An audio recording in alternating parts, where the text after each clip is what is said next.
In this session, we've looked at two stubborn facts, which you have to deal with if you want to find a different explanation for the resurrection. The cross could not have been survived, and the body could not have been stolen. But there's a third one too. The tomb could not have been confused. There were lots of tombs in those days on the slopes outside the walls of Jerusalem. There still are. So isn't it possible that somebody went to the wrong tomb, an empty one?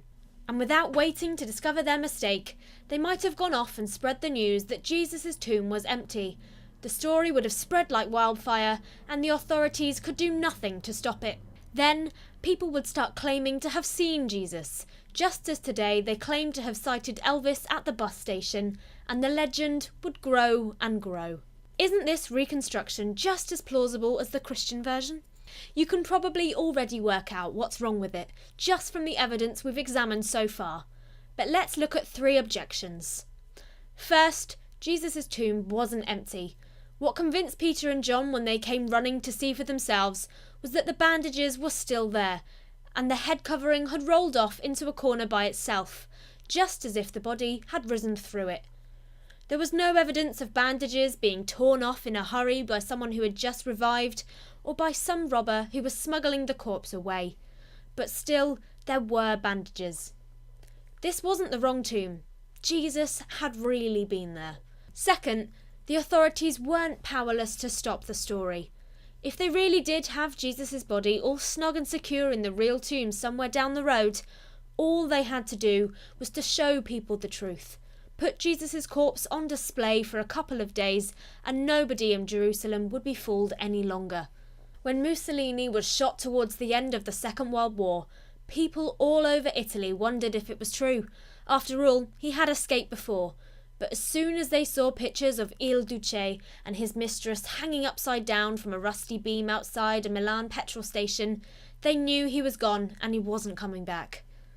Finally, the incredible change in the disciples can't be explained by this theory. Yes, they might have been excited and thrilled for a short while by seeing an empty tomb, but then doubts would have to creep in. The most obvious thought being, did we really go to the right place? I can't imagine that a skeptic like Thomas wouldn't have gone back to check. You don't base the rest of your life on one silly mistaken assumption. You make sure your facts are in order.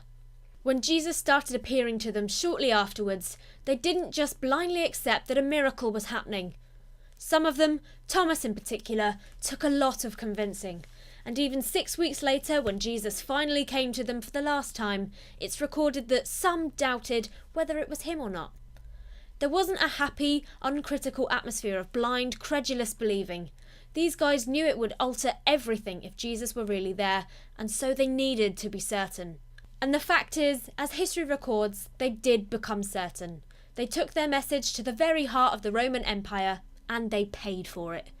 But nothing could shake their conviction that for just once in human history, somebody did really come back from the dead.